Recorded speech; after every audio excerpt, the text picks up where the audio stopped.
My anger motivated me to defend my people. Our communities are legally entitled to prior and informed consent by the government before any concessions are granted. If the government has given us these legal rights, then it's up to us to apply the law. Ruth united the Ashaninka in a region-wide assembly, demanding the government take back the concession. As a result, the Paquitzapango Dam was stopped. Ruth Buendía y su pueblo. Ruth Buendia's leadership led to the rights of the Ashaninka people being recognized. The projects that were threatening their habitat have been substantially revised to avoid further damage to her community. Ruth did not let up. Her protest at the Inter-American Commission on Human Rights put pressure on the Peruvian Ministry of Energy. Her advocacy paid off when the second dam was stopped. When we won, I cried and I laughed. Then I got worried, thinking they gave up. Maybe now they'll kill me. They're a huge company. Looking ahead, Ruth and Kare are developing sustainable agriculture projects for the Ashaninka so they can remain tied to the land that is their spiritual home. Kare always has to be on the lookout, like an eagle, carefully watching what the government is doing. The hydroelectric dam project was our wake-up call. For outstanding environmental achievement in South and Central America, the 2014 Goldman Environmental Prize is awarded to Ruth Buendía, Ene River, Peru.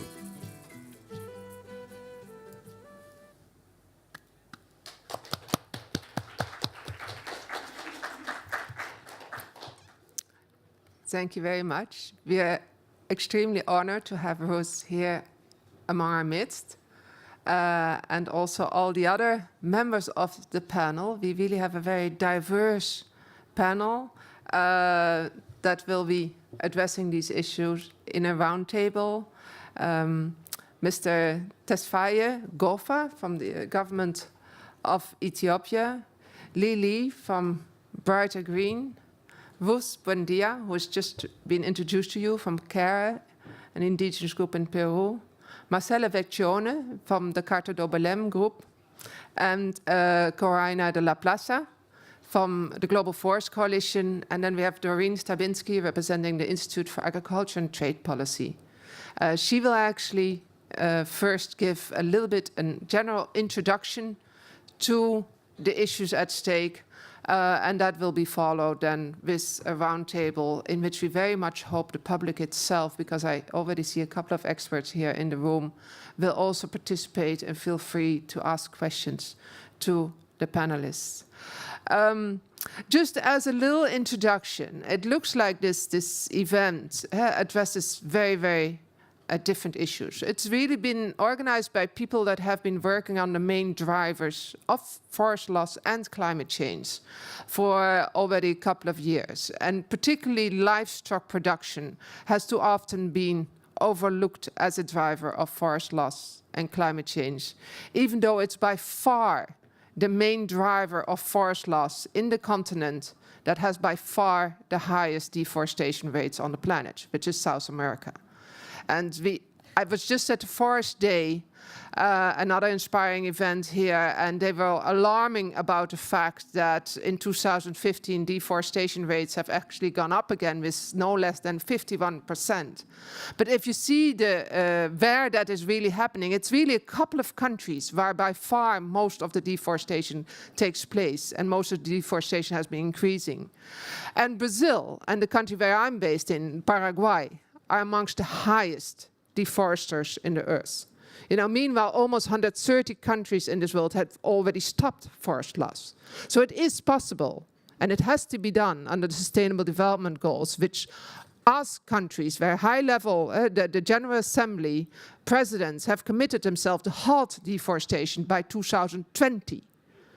And that should be possible, and a lot of countries have shown it is possible, but especially in these countries that are so much dependent on beef and soy export, you see that it is, you know, still rapidly continuing.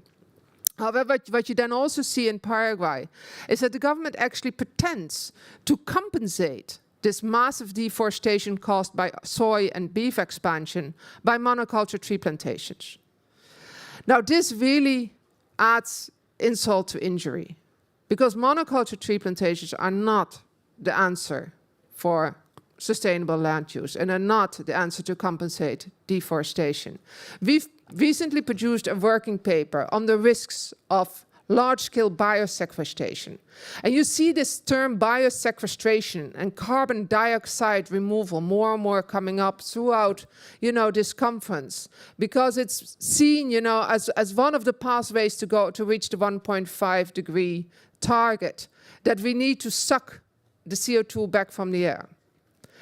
Now, it's definitely true that we need to restore ecosystems, including particularly forests and peatlands all over the world, because that is indeed part of the solution. But what's very important, what this report also emphasizes, is the 1.5 pathway can't have an either-or strategy. You need to do both. You need to halt deforestation, you need to address emissions from the livestock sector, and you need to restore land. But if we restore land, we need to do it in a socially just, environmentally effective, and climate resilient way.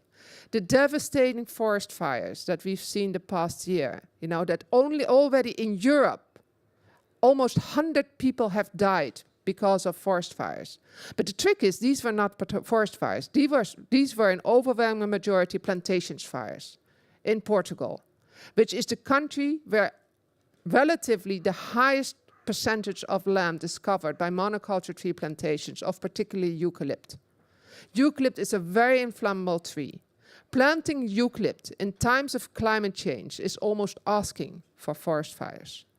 These are trees that have always been part of a natural fire regime. If you plant them in other countries, you're going to have massive plantations fires with, death and destruction as a result. There's also proposals now to have negative emission strategies like BECCS, bioenergy and carbon capture and storage. This would mean planting an area as big as India under monocultures to produce bioenergy. Meanwhile, as this report also highlights, this is already partly happening in a lot of countries, because these bioenergy plantations and the planting of eucalypt is still financed massively by the climate finance mechanisms, including the Forest Investment Program, the Global Environment Facility, and the Green Climate Fund. So there's short flyers of this there. And the big question is, why is this happening? Well, one of the key questions that people are often overlooking is that a lot of climate finance these days is dependent on the private sector. And these are partly loans, investments, and not grants. But forest conservation, like the wonderful project we saw in Peru, is extremely important for people, for their livelihoods, and for loads of environmental values. But sadly, it is not as commercially attractive as a teak plantation or a eucalypt plantation. That is why still so much of this climate finance is actually going to teak plantations and eucalypt plantations, because we let it depend on the commercial interests of private corporations rather than people. So these are things that, bring the issues together. Meanwhile, in the livestock sector, and Doreen will talk a lot more about that, we also see how the corporate capture of the policy making is actually leaving a lot of very clear solutions off the table, which need to be squarely on the table. So underlying a lot of these trends are actually the impower balances between small communities, like you just saw in Peru, and very powerful corporations that are more and more not just capturing the climate debate, but also capturing climate finance and determining where action will happen and where action will not happen. So with these introductory remarks, and once again, the summary of this report is on the table, and my colleague Coraina will also talk a little bit more about it. I would very much like to invite Doreen to give an introduction about how these things work out in the livestock sector. I'm going to stand up there. Is that okay? Yeah. Okay. Simone, and good morning, everyone. I'm going to see if I can see my notes and be broadcast at the same time. Great. Thanks, Simone. And As she said, there's a lot of pieces to the puzzle. There's a lot of pieces to the puzzle of addressing forest loss, and some of the solutions to addressing forest loss are stopping forest degradation, and others are looking at the drivers of forest degradation or of deforestation, and others are looking at ecosystem restoration, right? So when we reclaim our forests, we're reclaiming our forests as forests, but we're also reclaiming our forests as landscapes that people live in. So I'm here to present a report which is not yet released, but will be released by the Institute for Ag and Trade Policy. So I'm an academic from the United States. I'm here on behalf of the Institute for Agriculture and Trade Policy, GRAIN, and the Heinrich Böll Foundation. So livestock in general, when we look at the numbers, contributes quite a bit to climate change. Maybe in the global food system accounts for 29% of global emissions, and much of that is taken up by meat and dairy. It's methane and nitrous oxide. It's not carbon dioxide for the most part. And 80% of the growth in meat production, if we look at the contribution of meat to climate change, 80% of the continued growth of meat production is coming from the expansion of factory farms, from what the Institute for Agriculture and Trade Policy is calling the meat majors. So what does it mean for climate action, given that people eat meat on the planet? I've got a very nice photo of cows that are not in an industrial livestock system. These are cows in a small-scale livestock, what we call an agro-silvopastoral system. This is land that's being reclaimed, it's being restored with trees and crops and livestock all living together. And what you see here is you see livestock, you see biodiversity, you see food security, you see community. You see a lot of elements in this agricultural system which you don't see in an industrial system. I'm today in my talk juxtaposing two worlds, right? And it's an important juxtaposition in the UNFCCC context. And we're here, I'm here in the negotiations, spending most of my time in the Bula zone. And thinking about agriculture in the context of the UNFCCC. When we think about agriculture in the context of the UNFCCC, we think of emissions. I would like us today to imagine more than emissions, that agriculture is more than just carbon and methane and nitrous oxide, but agriculture is also, it's landscape and it's community, it's people and it's biological diversity. This is just a quick summary. The numbers are a little old, but hopefully I'm giving you a sense by showing you these numbers of the difference in meat consumption between developed countries and developing countries, principally. There are also high meat consuming developing countries, but look at the difference between, say, Australia, 117 kilograms per capita per year, per person per year, and Egypt of 22 kilograms per person per year. Of France with 88.6, and Gambia 10 times less, 8.7 kilos per capita per year. This is some of what, where the Institute for Agriculture Trade Policy is seeing solutions to deforestation from industrial meat production. Because those high per capita consumption numbers is principally coming from industrial meat production. It's not coming from those small scale, that small scale agro-silvopastoral system that I showed you to start. In IATP's new report on the meat majors, you can't quite see this. I will walk you through it. The top 5 meat and dairy companies, if you add up the emissions from their meat production, just the top 5, that's that bar on the top. 578 million metric tons of CO2 equivalent. That's equivalent pretty much to the amount of emissions from Exxon, from burning fossil fuels. And so the report is actually trying to show who's responsible for the emissions, not just an ambiguous meat consumption, but that in fact the drivers of deforestation, The drivers of deforestation related to industrial livestock have names and their companies, and they're JBS and Tyson and Cargill and the Dairy Farmers of America and Fonterra as the top 5. Aggregate numbers hide responsibility and they hide pathways to real solutions. So you see New Zealand in the talks here, and I would say that Fonterra in the previous slide, that last, the last company, one of the top 5, Fonterra is the largest dairy company in the world. It's responsible for about half of New Zealand's emissions. Their total greenhouse gas emissions as a country, Fonterra is responsible for it. New Zealand in the talks would like to reframe the conversation around talking about the intensity of emissions. The intensity of emissions per kilo of milk or for kilo of meat, as opposed to their aggregate numbers. Because when you look at their aggregate numbers, and remember New Zealand is an exporter, New Zealand is not only exporting dairy, they're dumping dairy products and dislocating dairy industries in countries all around the world. Their milk powder is ruining dairy industries around the world. It's ruining small-scale industries with their large-scale exports.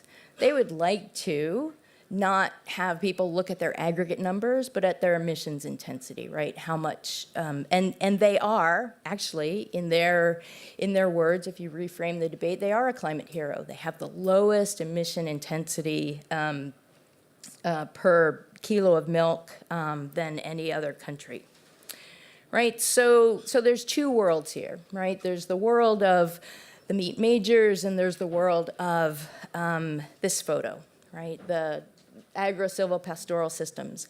Higher intensity, but I would argue that we need different metrics to measure emissions in agriculture, and that we should be measuring more than emissions, and that there are things that are much more important to measure. Biodiversity, community, food security. These are 2 different options, 2 different pathways of staying below 1.5. And as Simone has talked about, I mean, the 1.5 pathway in industrial world is not really, we're not going to get there. This is one other graphic from the IATP work showing where those solutions exist, solutions to stay below 1.5. There are solutions in redirecting and reinvesting subsidies now going to large-scale meat producers, reinvest those in those systems that I've been showing you photos of. Regulate emissions, reduce consumption in high-consuming worlds, and regenerate our agricultural systems. So I think I have one more lovely slide. I should credit the scientist that I got these pictures from. It's a woman named Zenaida. She's an agroecologist working in Colombia, but this is also a photo from some of her work in Mexico as well. So I'm going to stop there, and hopefully through our conversation and questions, I mean, as I said, this is a little bit piece of the puzzle, and we can work to start sort of putting these puzzle pieces together, including, I know Simone is really interested to continue the conversation about the role the role of land and livestock in the argumentation for BECCS and bioenergy, carbon capture and storage, and some of the false geoengineering solutions out there. So,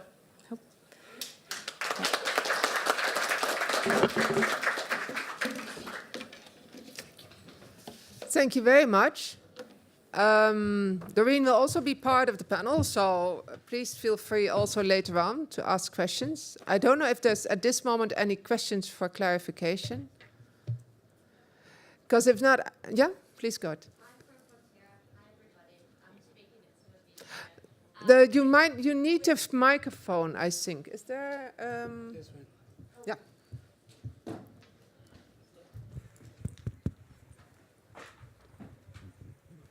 Hi, I'm Francesca Eagleton, Fonterra's Group Environment Manager. I'm here to present at some talks. I'm from Fonterra. So just want to say thank you. That was very interesting. I had my mouth open the whole time. We're 25% of the country's emissions, and also we're just about to announce our new target, moving away from emissions intensity and and our different approach that we're going to be taking and announcing next week. So, because, yeah, definitely acknowledging that we need to be looking at more than just emissions intensity and looking at all of the sustainable development goals. So, thank you. Okay, thank you very much for that. And yeah, please feel free to also join the discussion later on. It's very great that you came. I would now like actually to invite the other panelists to very briefly introduce themselves a little bit better than the very brief introduction I gave, but also a little bit their work around these issues of both livestock emissions and forest conservation and addressing the drivers of deforestation and forest restoration. And please feel free also to already react on both actually the video and which was of course also a very clear case of how, you know, very worthwhile community conservation efforts could be threatened by climate finance, because that is often, you know, those large hydroelectric dams are very often financed by climate finance. But also of course the presentation by Doreen. So Mr. Tesfaye Gonfa, could I give the word to you first for some 2 minutes introduction to see? Okay, thank you very much. First of all, I would like to thank the organizers for accepting us and to share our experience for in this event. I will start from the national level and then try to explain what we are doing at subnational level. My name is Tesfaye. At the moment, I'm coordinating the Oromia Forest and Landscape Program, which is one of the 4 international initiatives financed by the Biocarbon Fund Initiative for Sustainable Forest Landscapes. So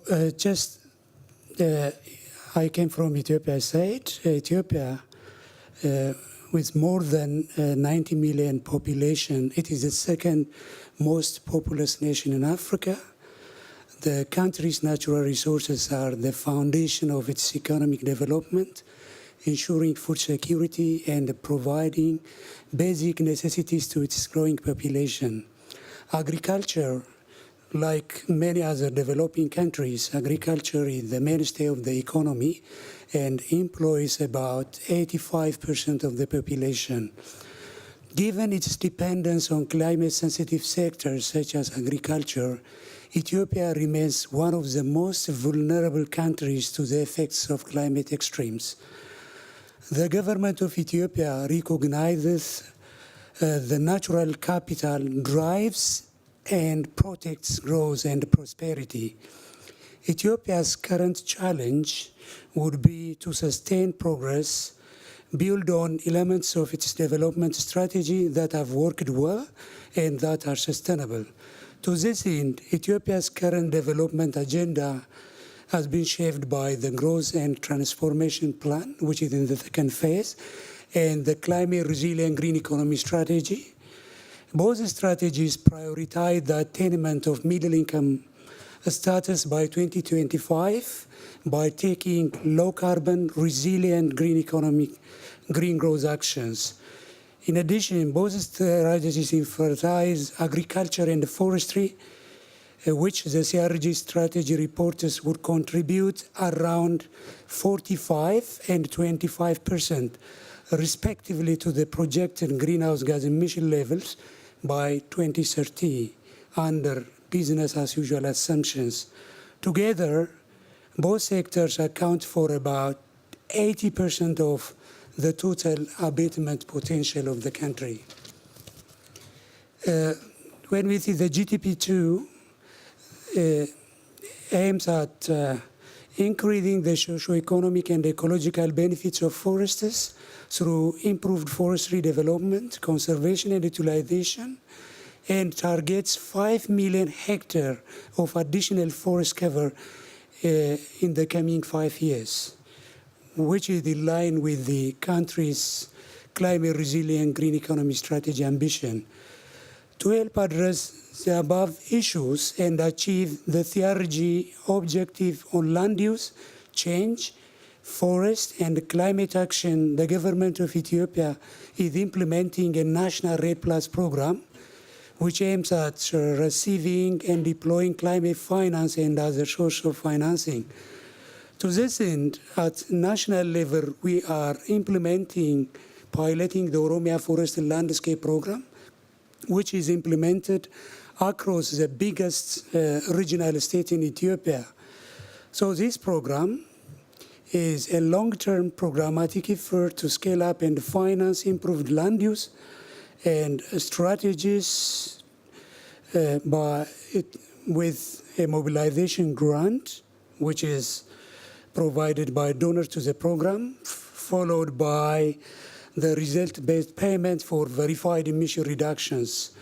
So in line with the National CRG strategy, the project aims at improving crops and livestock production practices and protecting and reestablishing forests. The program aims to address the drivers of deforestation and forest degradation in Oromia. One is agriculture, both small scale and large scale. The second one is livestock production. The third one is energy, which in regard to fuel wood.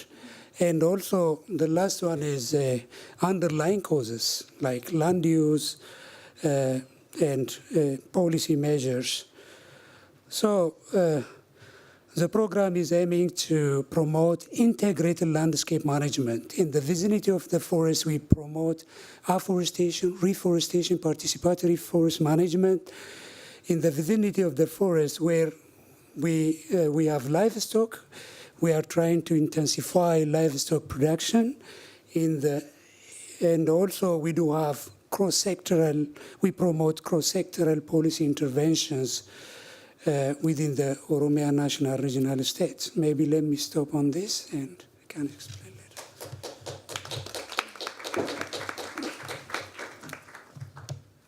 Okay, thank you very much. Lily? Hi everyone, I'm Lily from China. I'm very happy to be here to share with all of you some of my personal experience and what my country is doing. I graduated from Cornell University with a degree in food industry management and nutrition. The reason why I got so involved with food and agriculture is because I'm seeing that people in my country are getting sick of all kinds of diseases that my grandparents never heard of. So I've been thinking, so what's been changing in China for the last 20 years. So it's the food we are eating and the way we grow our food. From a largely plant-based whole foods diet to a standard Western diet, which is focused on meat and dairy, and from very small-scale sustainable farming practices to those industrialized agriculture that rely heavily on chemicals. So this has huge negative impacts, not only on the health, also on the environment. Because in order to meet this growing demand for meat, China is importing a lot of crops from other countries. For example, Brazil is exporting 76% of their soil to China, mainly for the animal feed. So if we count all these emissions from deforestation and other environmental impacts from all these countries, we are sourcing our animal feed crops. It's very not sustainable and not good for our country's food security. And now our emission accounting basis is on consumption. It's not on consumption, but on production, which means China's climate goals needs to be even more ambitious. Although China is becoming a leader in the world climate change, but very little discussion is actually being placed on animal agriculture. So what we are doing now is I'm partnering with Good Food Initiatives, which is also a partner with Brighter Green. So we are trying to raise awareness on the health implication and environmental impacts of this meat consumption, both to our the consumers, but also we are trying to influence government policies to be thinking about animal agriculture when combating with the climate goals. So the good news is that our president is actually promoting a more traditional Chinese culture with Confucius and Taoism teaching, which emphasize on the harmony with nature. So a lot of the people who are leaving the, thank you. A lot of people who are leaving the rural area, especially the young people, they are starting to going back to their hometowns because we are building this ecological village. We can help the farmers to sell the food that is grown organically, and we are also promoting like tourism, like in those ecological village. So the good news is when the young people are starting to going back to the village, and people are getting connected to how food really comes from, I think the whole situation is going to get a lot better. But of course, there is still a lot of room for improvements, but we are doing a lot of things.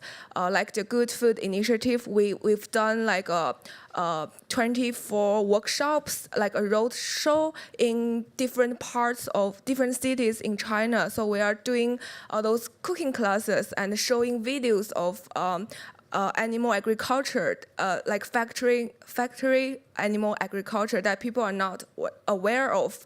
A lot of the young people, they have no idea where their food comes from because they got so disconnected with the farm and the nature because of the urbanization and people all coming to city for work. So I think later on I can talk more about climate policy that China has. Yeah, but thank you very much. Yeah.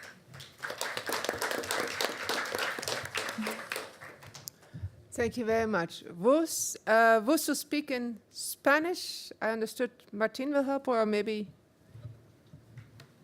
or we can help with translation. Gracias por compartirme este espacio y para poder escuchar.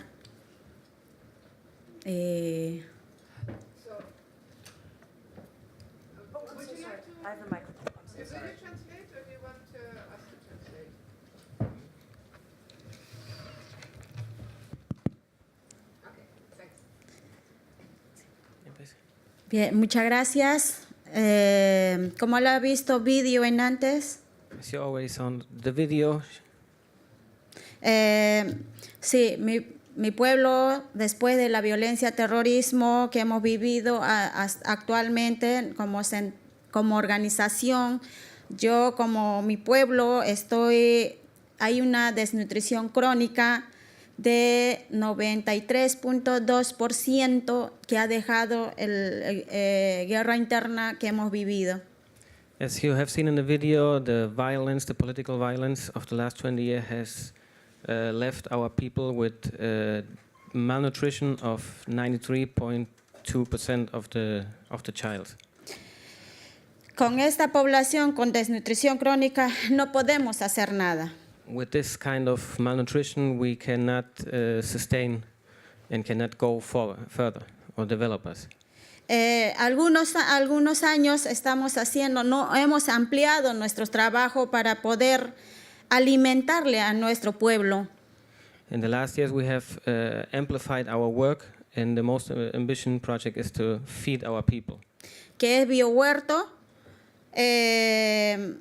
No solamente vamos a producir para comer, también necesitamos generar economía.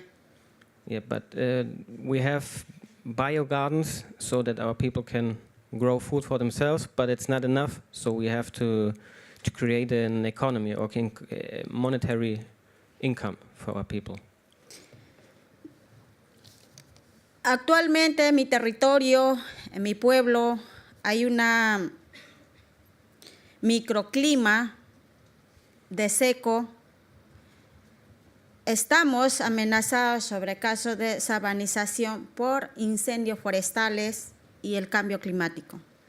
In our territory, the half of the territory is suffering from a microclimate, which is very dry. So we are going through the process of savanization, and we are suffering from forest fires. para producir, para generar económico para mi pueblo, para mi gente. Necesitamos cambios de uso forestales. To generate change and make this happen, we have to change our use of the forest. Conservación, estamos de acuerdo. We are okay with conservation. Pero también, como dije, tenemos que hacer uso de este bosque, tenemos que conservar en las alturas para poder capturar aguas, para canalizar, para tener riegos en los productos de nuestros hermanos. So we are now conservating in the highlands, in the high areas of our territory, and capturing water because we have to put in use the forest of the dry lowland. Canalizando este agua hacia zonas secas, ahí podemos salvar vidas de pueblos indígenas, protegiendo, recuperando bosques también. Canalizing the water from the higher parts to the lower parts, we can help or save our people and generate food and also protect the forests. Solo eso podemos salvar el bosque y la población. That's the only way how we could save the people and the forest. Muchas gracias. Thank you.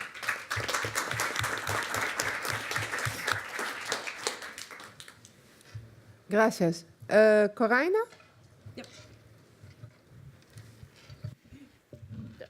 Hi, good morning, everyone. My name is Coraina. I'm from Spain, but I'm based in Amsterdam, in the Netherlands, and I work for the Global Forest Coalition. I'm mainly, I focus on tracking the international climate mechanisms, that mainly that part of the mechanism that provide money to through RED. So the thing is that Simone said there is now a lot of emphasis on BECS and also on the afforestation as two of the ways to, push for large-scale biosequestration to achieve this 1.5 target. Now, the thing that BECS is still quite theoretical yet. It's in a state of infancy, but with afforestation, of course, we already have quite a lot of experience, and there is already a lot of money going, to afforestation projects and proposals. So afforestation and other ways of, protect and conserve forests, like reforestation, sustainable management, has been addressed, at least during the last few years, at the international space through RED. And there are already a number of funds that are, as I said before, that they give specifically fund for RED. Some have been there already for a while, like the Forest Investment Program or the Forest Carbon Partnership Facility, while others are a bit newer, like the Green Climate Fund. We just approved a month ago, $500 million for result-based project, RED projects, pretty much for readiness. So the thing is that a lot of this funding, or a considerable amount of it, is actually going not to forest conservation and protection, but to monoculture tree plantations. There are two big main reasons for this. One is that still in 2016 we don't have a proper definition of forest. At the moment it includes pretty much that everything that has leaves and some part that is green. And second, the rationale to implement this kind of projects based on monoculture tree plantations is that they usually take place in the so-called abandoned or degraded lands. Now, two problems with this. When you actually read the proposals to get money for these projects, the definition they provide for degraded lands is quite poor, and actually many of the donor countries raise concern about these definitions for many of the projects. And second, many times these lands are not abandoned. They just don't consider the use that local communities and indigenous peoples make of them. And as I said, this leads to a large amount of funding going to these kind of projects. And also, as Simone said, there is a problem with the lack of funding. So countries still have to scale up on their plates for funding. And because there is not enough of money, and the money that is there is slowly mobilized and reimbursed, there is this mantra being repeated about leveraging money from the private sector. And that in the forest sector is problematic because there is only a number of ways of these are, sorry, I didn't see before. So when you involve the private sector, most of the money, it has the form of loans, so you have to pay back. And there is only a number of ways you can actually make money out of forests. So including the private sector here, as I say, it might be problematic, but I think later on I'll give a couple of examples of these kind of projects that I've talked about.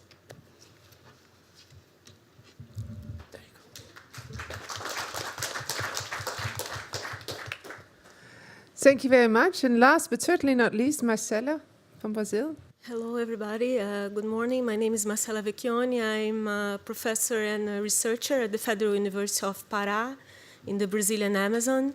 But I'm a member of Belem Letter Group, Grupo Carta de Belem, which is an association of various groups in Brazil, including social movements, NGOs, and activist researchers. And I'm also a member of the National Campaign for the Cerrado. So what I want to bring to you today, it's like some specific information about two projects that we have going on in Brazil now. It's the FIP Cerrado, the Forest Investment Program for the Cerrado region in Brazil, but also the Critical Ecosystem Partnership Fund, which goes more to organizations and communities. So we have these two big projects for the Cerrado region going on right now. It's important to situate the Cerrado region for you. It is the region in Brazil where this is the biggest productive region in the country, both for soy plantations and for cattle.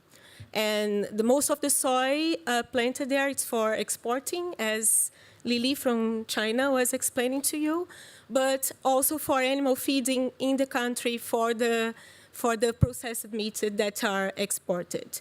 So another thing that's important to put to you, it's this project was for environmental regularization in the country, the FIP Cerrado one, which is particularly important after the context of the new forest code in the country, where we had two critical things for landscape restoration, for example. One is the amnesty.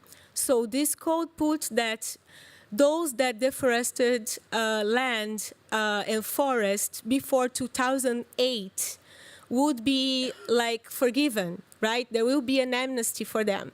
So with that, many land that were degraded, they don't have the responsibility anymore to recover it. That's one thing that's very critical. The other thing is that with this code, there is another thing called the Environmental Regularization Program, which is specifically what this FIP Cerrado project is sponsoring right now. So if we look at the situation, what we have right now are people that degraded land pre-2008, getting money to restore the land that was degraded, right? So right now, we have a density of around 19.4 million hectares of degraded land in Brazil that would be covered by this project, more than 50% of it in the Cerrado region. And what you realize looking at it is that most of the money that is flowing to restoration, as Coraina was just explaining, is going to private landowners working with meat processed exporting and soy exporting, right? Which is pretty bad. It's like compensation. If you look at it, it's not really restoration, right? Because the money for restoration is flowing to these people. This is a thing. And another thing is if we look at the Critical Ecosystem Partnership Fund, the money that they have is more than less than the money that they have for the environmental regularization program from FIP Cerrado, right? And this is our go to communities that are working at the ground level. But again, if you look at the forest code, right, the communities, they have the same responsibility to restore, right, that the big landowners have. There is no balance in it. The responsibilities that they have are the same, right? The big landowners, they have money both from subsidies coming from the governmental level, especially federal level, and from international cooperation, if you look at the World Bank at the FIP Cerrado program, right? And what the small communities they have coming from this fund is not enough, especially if we look at the current situation in Brazil, where most of the budget that we had for smallholder rural farmers, for indigenous peoples, for slave descendants, which are the Quilombola communities we have there, they are almost everything is cut now. The budget was cut by almost 50%, was a cut of 47.1% for the budget to these small communities for recover their degraded lands and for demarcating their lands, right? And many studies already show that there is a direct relation between lands demarcated, like community land rights, and the recovering of these lands, right? And what we see now is that the money is flowing to the big landowners and not to these people. And I want to stress again, the rights that these communities have are being completely eliminated, and this is completely associated also to the cut we have in budget, right? So in the end, the compensation goes to the big landowners. We keep on going with land degradation and with huge emissions, and we are compromising completely the NDCs, the Brazilian NDCs, that are saying that we're going to recover 13 million hectares of land, and this is not true, because right now we are opening the market with 700 million of hectares of land at the Mato Piba region in the Cerrado, at the limits with the Amazon. Of these 700 million hectares, that's actually is agribusiness demarcation, if you look at it, right? Half of it is communal land.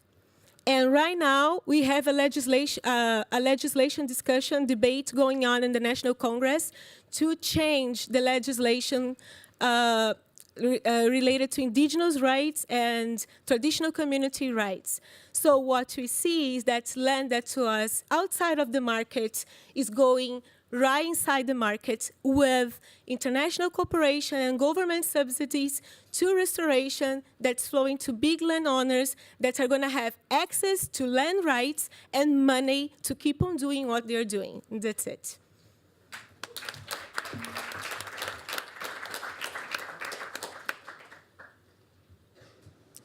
Thank you very much.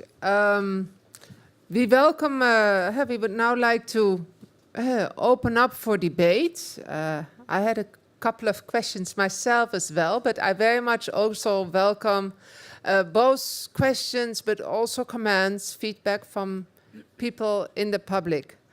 I had one specific question actually to Mr. Gonfa. Because you talked about the community forest management initiative your government is taking, and also that you're taking a lot of initiatives in the field of forest restoration. Now, I know that Ethiopia is one of those countries that has suffered from very severe droughts, which are actually getting worse in climate change. I think at the moment, actually, there's still quite a significant drought. At least I know the past months have been very harsh. Fascinatingly, but you very often, when you hear discussion about large-scale bioenergy plantations in the context of BECCS, there's often a reference to Africa as being one of the continents where there would be massive a lot of place actually for these kinds of bioenergy plantations. And we know that in some of your neighboring countries, like in Kenya and Uganda, there's been actually quite an expansion of monoculture tree plantations, also for bioenergy production, often for urban or industrial purposes. Now, as you've also seen the past year, there's been a lot of these fires where there's a clear association of an increased risk of fire with some of of the bioenergy plantations. And I wondered whether there has been discussion within the Ethiopian government about the risks of these fires in some of the tree monocultures, and to what extent there's been a deliberate policy to use more and more mixed systems, and also maybe some of the mixed agroforestry livestock systems that Doreen was so inspiringly showing, to avoid highly inflammable trees like eucalypt and some of the pine species that can also be highly inflammable in dryland ecosystems. So to what extent does climate resilience of different land use forms of land use play an important debate an important role in the debates about landscape restoration efforts in Ethiopia?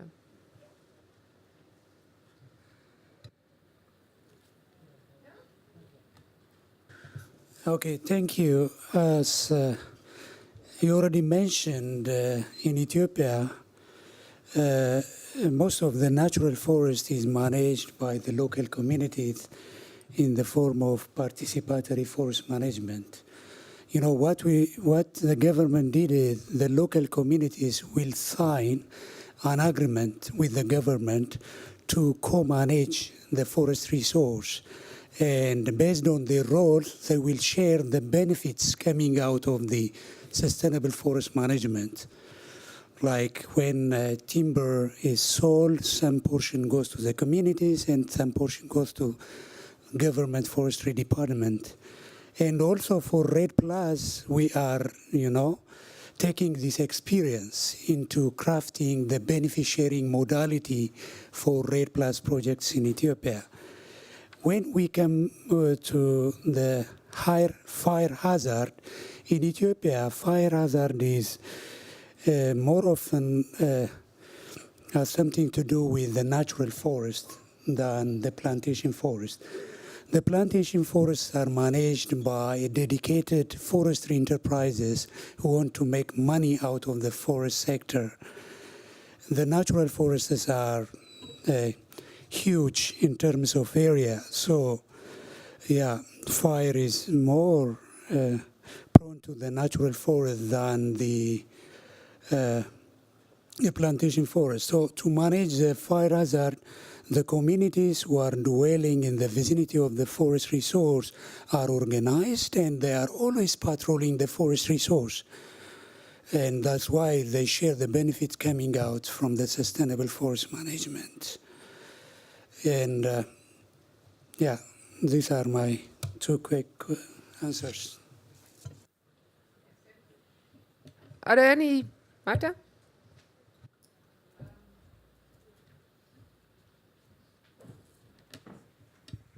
Gracias. Buenos días. I speak in Spanglish. And this is the question. It wasn't clear to me when you, Coraina, were tracking RED. Is it that we are supporting RED or not? In my country, indigenous people and most of Latin America, we are not very much on that.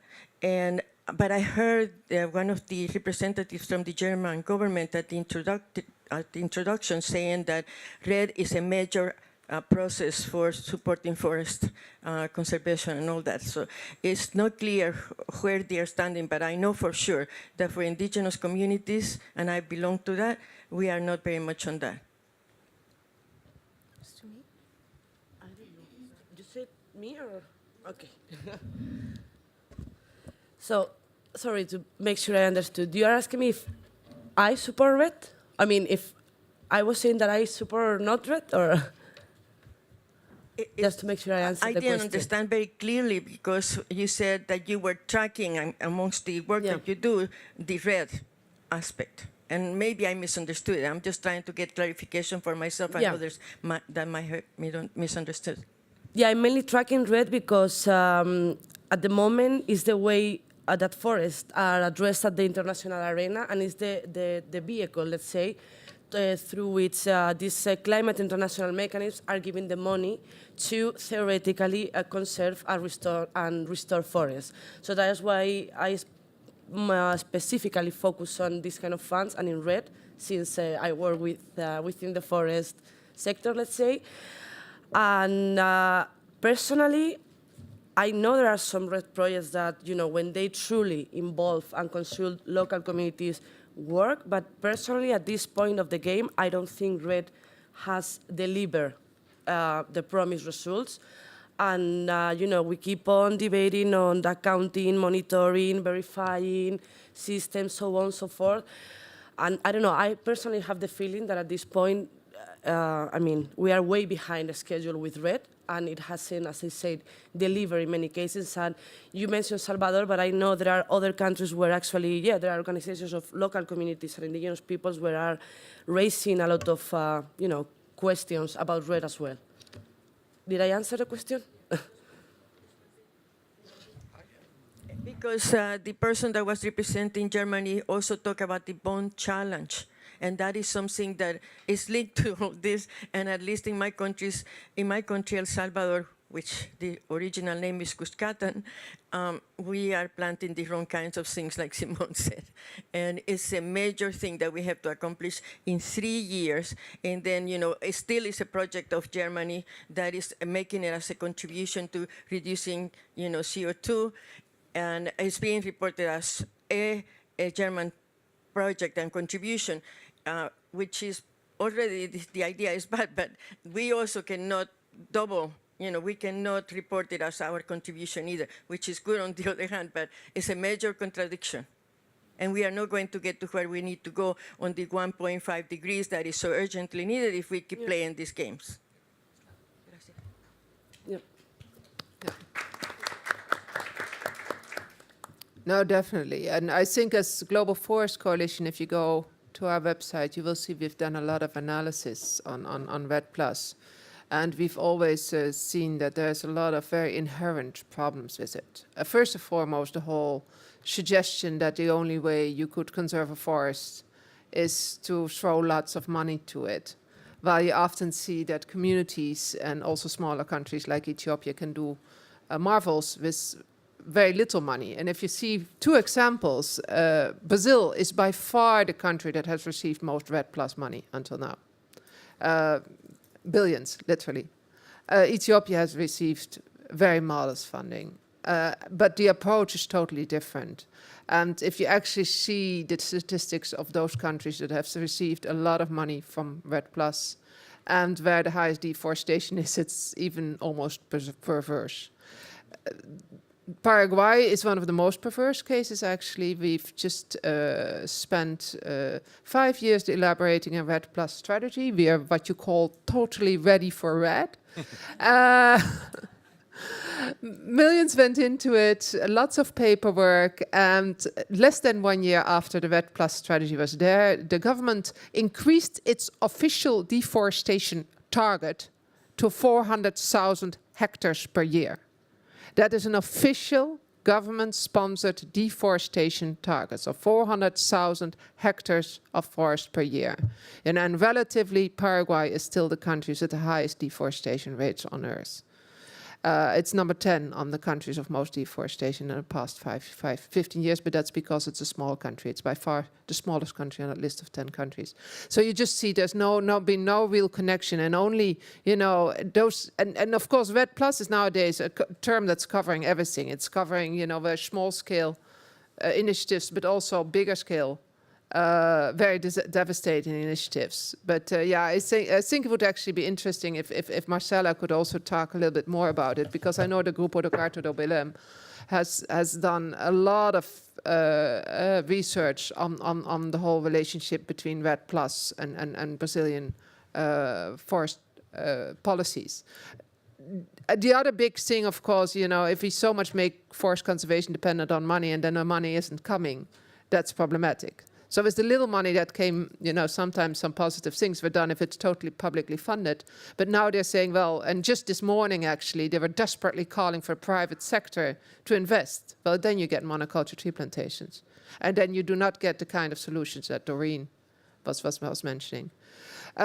Marcela, do you want to react a little bit more? And then I'm happy to take more questions from the floor. Okay, so there's a lot of information, as you said, about it. I will try to summarize as much as I can. Right now, the situation is the following. Brazil has a national REDD+ strategy that was it was approved in 2016 and went to public consultation all along the 2016 year, but actually they launched it right before the Paris Agreement in 2015. The strategy, what it says is that it should be result-based payments. In other words, no offsetting, right? And everything concentrated at the federal level, right? So the money flows to the federal government, either through the Green Climate Fund or other international cooperation strategies and so on and so forth, to the federal government. And the federal government, through the national REDD+ strategy, will redirect it in the form of public policy. But there is a huge fight going on right now in the country because right before the Paris Agreement, there was a decree specifically determining it and creating a national commission to take care of all REDD+ related issues. But the jurisdictions, which means the states, the provinces, right, the subnational entities, they do not go for it. They wanna capture the money by themselves with their strategies, not going through the federal government. And then specifically the governor's task force of the Amazon, they want it to be offsetted. They want offsetting, right? So the federal government doesn't want offset, and most of the communities, of course, they don't want it as well. And the subnational entities, they want it. Of course, we are going through a huge fiscal crisis in Brazil, as on top of other crises, many of them, right? Corruption, all that you know. And there is no money flowing. So the subnational entities, they want to put their hands on this money to develop their own projects, right? And then they are going to have results-based projects, like with positive aspects as well, and they want to be able to get money flowing directly to them, and also from the private sector, which is also a difference from the federal government. But right now, just to end, the federal government is really under pressure. There are signs that the position may change till the end of this COP, which is really worrisome because, as you know, Brazil is one of the biggest contributors to the debate around land use change, forests, and also REDD+, result-based payments. So if Brazil changes and most of the hectares are in the forest there, this is going to be a pressure to other people that keep on defending this position as well.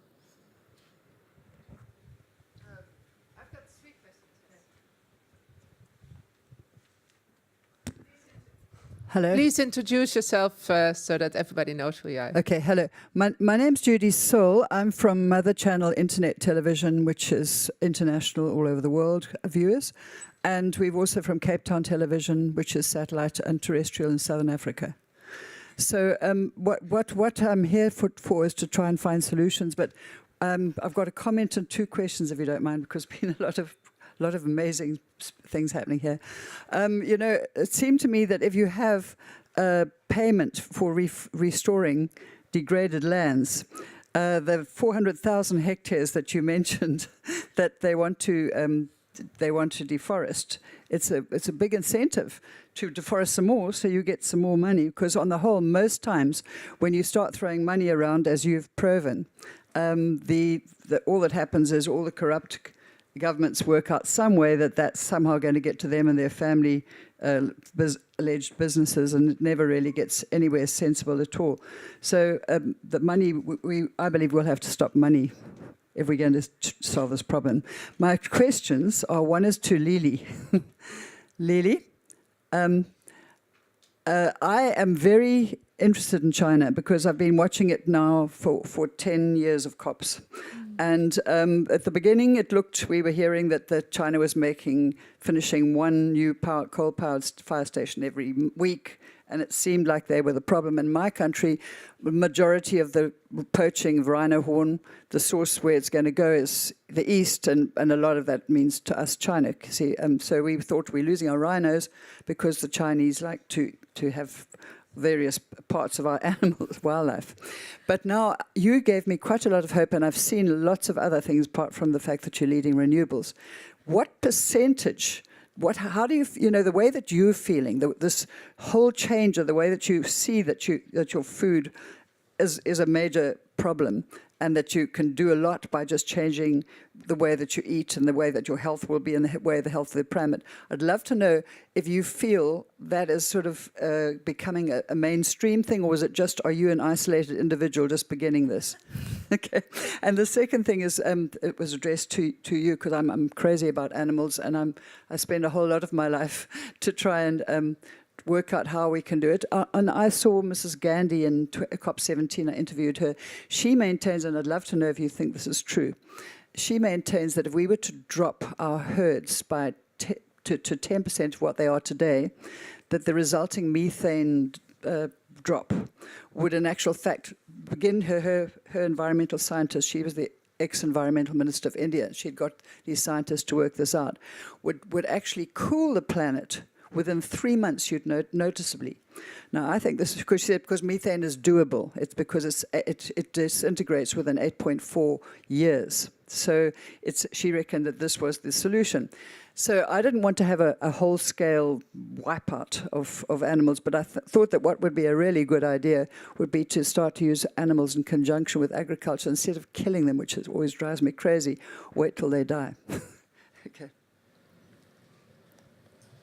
If it's okay, I'll take three. These are very interesting questions. I'll take 3 questions and then we can vote. Hello, my name is Tasneem, and my question is to the gentleman. Talk about gender balance. I just wanted to ask, the projects that are running in Ethiopia right now, are they funded? And if they are funded, what happens once the funding stops? Because we see some cases in India where there are government-driven projects based on the funding that have come from international support, and some of them run, but many of them fail to continue for the same reason. So if there is that plan B, if you have. The lady behind you. Hi, it's Francesca from Frontera again. So we've heard a bit about the challenge of the size of corporates that can have in climate change, but it can also offer a lot of opportunity because of when you have the size and the scale, you can do innovation, positive disruption, and my view is that you can get really powerful solutions when corporates and co-ops like Frontera work together with civil society, NGOs, and governments. So my question for the panel, particularly I'd be interested in Lily and, sorry, is it Diane, the first speaker? I'd be really interested to know what your view is on the role for the private sector in helping with this climate change challenge that we have, particularly focusing on areas where there can be partnerships that have shared value for both the private sector and others. Thank you. I'll take 2 more questions.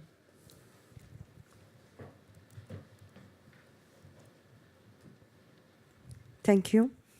My name is Nahid from Iran, from civil society organization Senesta, at the same time member of ICA Consortium and DryNet Network. In Iran, we have also forest people and indigenous mobile pastoralists in 2 forest areas, Zagros Forest and Hirkanian Forest.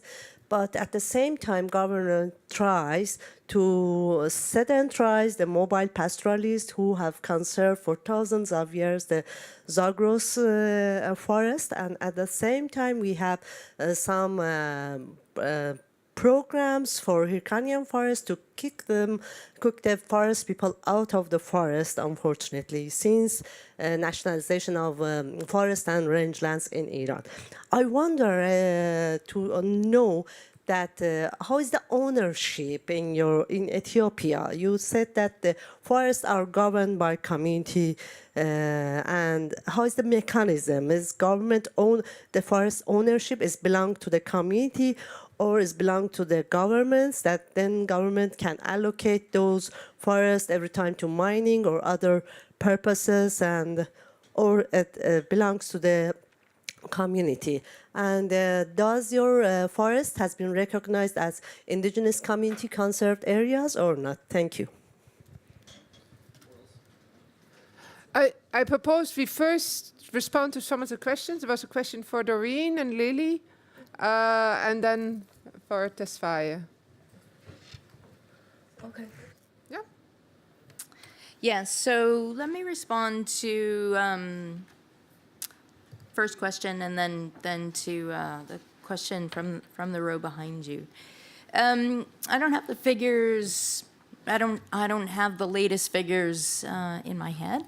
I do know that in terms of if you're reducing meat consumption, if you're reducing animals in agricultural systems, about reducing emissions, principally methane and nitrous oxide emissions. I do know that, you know, I gave you some numbers. I gave you some of that data, which compared per capita consumption in developed countries with per capita consumption in developing countries. And some of the research that's been done has been looking at what would happen if you reduced global consumption in developed countries to an average and increased consumption in developing countries to a global average. So let's say we were all eating, I'm a vegetarian, by the way, disclaimer. What if those of us who ate meat were eating 35 kilos per year of meat instead of in places 100 kilos of meat per year? And you could reduce your greenhouse gas emissions anywhere from sort of 33 to 50% of agriculture's emissions. Wipe them out, right? And your point is an important point with respect to methane. Methane is what we might call a short-lived climate forcer. It's got 30 or so times the global warming potential of carbon dioxide.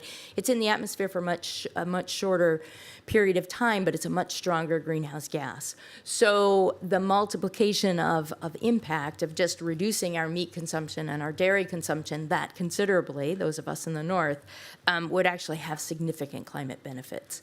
And if we're looking at pathways towards 1.5,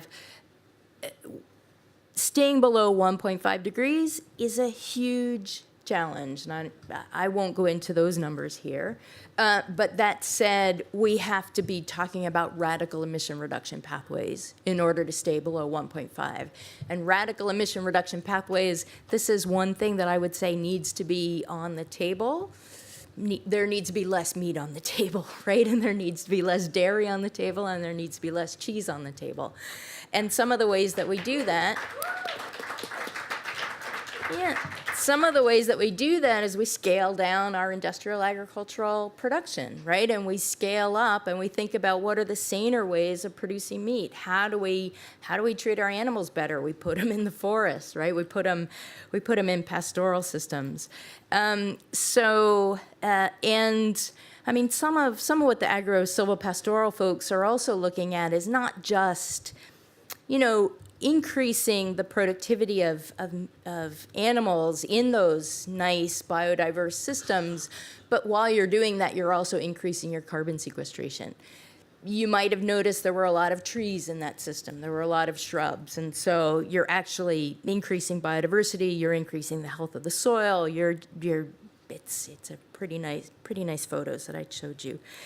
In terms of the private sector, and let me apologize. I conflated a couple things. I said that 50% of New Zealand emissions was Fonterra. So 50% of it, roughly 50% of New Zealand emissions is agriculture. And then half of that is Fonterra. That's pretty startling to say, anyway, I don't need to conflate things to say that, wow, that's a big number. In terms of the private sector, we can think of the private sector as large-scale industrial agriculture, but the the photos that I showed you were also the private sector, right? Those are small-scale landholders, and I mean, I think that there's a lot of possibility in the private sector, but I think of the private sector not so much about large corporates, but how do we actually innovate and not scale up, but scale out? How do we take these practices and share them and spread them and create sustainable landscapes which look like the landscapes that I showed in some of those photos? Hi, thank you for your excellent question. I'm a vegan myself, but unfortunately, it's still a very minority in China. Maybe less than 1% of the population is vegetarian. I think there's this psychological compensation rule, because my parents' generation, they've been facing a lot of war, disease, hunger, so they are kind of trying to make up for that. But the good news is that young people, like my generation, we are really starting to be more aware of that because of we are seeing all these diseases, we are more educated about that. And also for a lot of young people, actually, they are turning into vegetarian because of animal welfare reasons. That's a huge group in China right now. And also the government is actually doing some public campaign on the train station, subway stations. They invite celebrities to have those no shark fins, protect wildlife animals. Even there's this huge campaign just launched maybe a few months ago. So all airports, train stations, they have these three most famous Chinese actors and actresses to put a huge sign eat more veggie, less meat to help the environment. So that's a big thing. So it's really encouraging that the government is doing a lot. And I think it's gonna be at the early stage, there's this huge Buddhism, a religious reason. So a lot of people are becoming vegetarian, but now it's starting to become less religious, more for environment, for animals, for health. So I think customer from the production point of view, the last speaker shared, a lot of those big agriculture companies, they go to those developing countries. So it's important for the people to know that, to say that, oh, we don't want that, because it's still a market force. So if people are not saying that, oh, I don't want to eat McDonald's, I don't want KFC, so those companies, they will be, it's demand and supply. So that's how it works. So education is really key, I think. And to answer the second question on the back, I'm not sure whether I get the question right, but is it partnership is important? I would like to share a case study. I think partnership in dealing with this issue is really, really important. There's this village in the Shanxi province in China. They are famous for this red dates. I don't know whether you've eaten that. It's very tasty and nutritious, and it's all grown without chemical fertilizer because they were very poor. They couldn't even afford to buy these chemicals. And in the mountains, so there's the transportation of this chemical is impossible. So it's all grown very organically. But the thing is that those are all the old people staying in the village. So all the young people, they go to the city for work. So the old people, that's their only source of income to sell these dates. But they have no channel for distribution because they are in their 70s. So we help them to do. We actually. There's this called WeChat. It's like a Facebook, Twitter, like social media too. So we have all these groups who are interested in those organic products, although they don't have any certification. But then we report everything, how the dates was grown. We take pictures, videos. So the customers, they are all oh, we want to help these old people, those farmers. So it turns out that all these dates actually. Because they grow so much, there's huge surplus, and they had no hope of selling them. But then we started to report that. Then all these dates got sold like in 3 days, like all gone. And then the local government, they become so excited. They were like, oh, you help us solve such a big problem. We are going to sign a contract with you. So next year when the dates come out, you help us to sell again. And I think that's a very successful example of like partnershiping with like the business side, the customers and the farmers. It's like a really good cycle, I think. Yeah, thank you.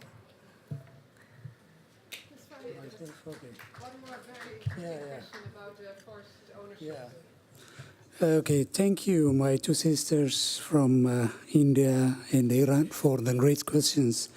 Just to answer the sustainability question, what would happen if REDD+ projects would be phased out, your question. In Ethiopia, REDD+ is embedded within the national, development strategies. In Ethiopia, we do have the climate resilient strategy, which was, endorsed in 2000 in Durban COP17. So REDD+ was prepared in line with the national, the CRG strategy. The CRG strategy states that in 2010, our baseline emission was like from the livestock sector, 43%, from the crop, agriculture, 7%, the forestry was emitting about 37%. So our emission basically comes from the land use sector. About 87% of our emission is from the land. We don't have big industries. Yeah, like many developing countries, our emissions is from the land use. So in this strategy, it states that restoring forests, conserving forests, developing new forests is very important, for the country's economy, socio-economic development, things like that.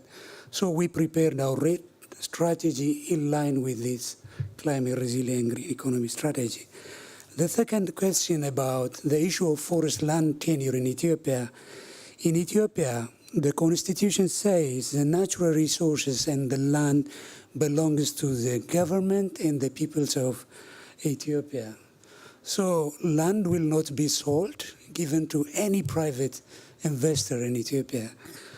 So what we do is the communities will sign an agreement, a contractual agreement, to co-manage the forest resource with the government forestry departments. In doing that, they do have a role to play in sustainable forest management. By doing that, they will share the benefits coming out of the sustainable forest management. This is how we are doing, but currently with our project, we've received about $18 million grant from the Biosequestration. We are using this money to promote some enabling environment and enabling investment activities across the Oromia regional state. So with this funding, we are trying to, promote communal forest land tenure policy dialogue, to see the status quo and what should be improved in order to better engage the local communities in forest management. This is. It's almost 1 o'clock, and we've really been promising to close this down straight at 1, also as courtesy. I had one more question. I hope you can very briefly do it. And then maybe the last minute for if anyone still has something, although I hope that's fine. Can you just very briefly?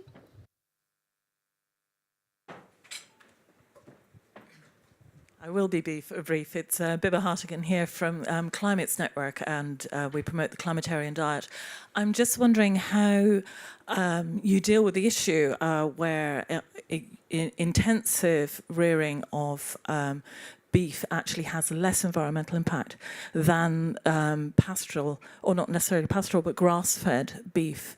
So I'm based in the UK, and there we have a relatively benign system of raising livestock, but we have a very high meat consumption. How do you address that issue?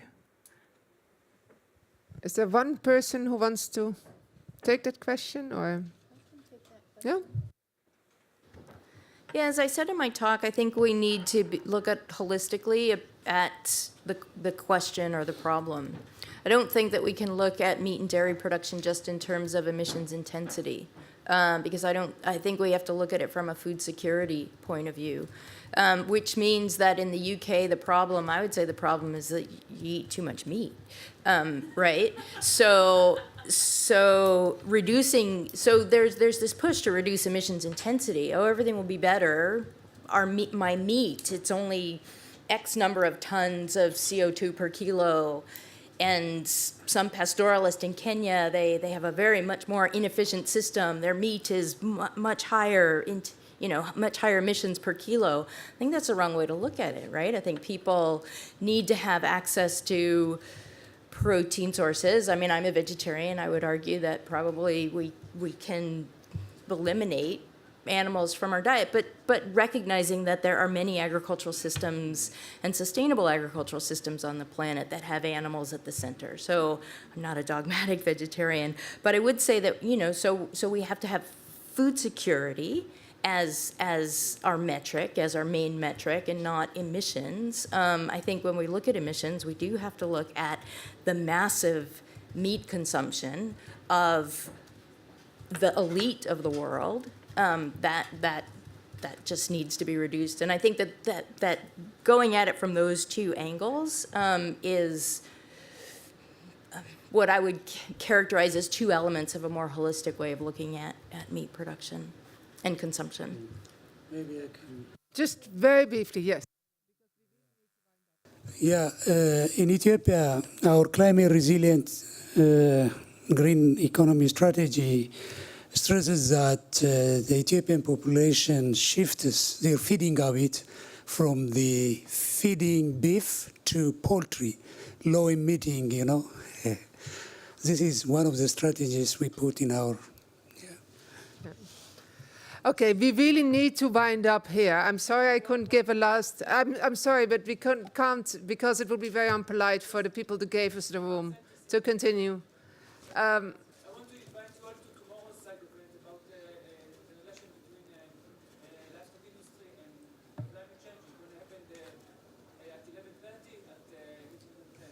Okay, so 11:30, meeting room 10. There's more opportunity to debate this important issue. I think it was indeed the issue that Doreen raised at the end. I think is indeed key. We've been involved in a project promoting community conservation in 22 different countries, including Iran, actually, where Zenaida played a key role, but also Ethiopia with Melka. And what you just see so often with the livestock issue, that it's an issue of quantity, of the number of animals, really. And that's also with the extensive systems, which can be fantastically sustainable, but traditional people know that they have to manage the quantity. The problem for the challenge, I think, for a lot of business is that in the end, because of capitalist dynamics, they cannot talk about limits to their growth. They will need to grow if they will have to have a healthy business. And that confronts the planetary boundaries we have. So that is so important that indeed you also need a shift in thinking so that we are more dependent on community systems like also Ruth presented, that are based on balance, on living in harmony with nature, and not necessarily this concept of unlimited growth, which especially in the livestock sector will always lead to planetary disaster. Thank you very, very much, all of you, for coming here. Thanks also to those who directly or indirectly supported this, Heinrich Böll Foundation, SNC, and ICI, which have been, supporting this behind the scenes, and to all the people that helped also organizing this event, including the organizers, and of course, last but not least, the panel. Thank you.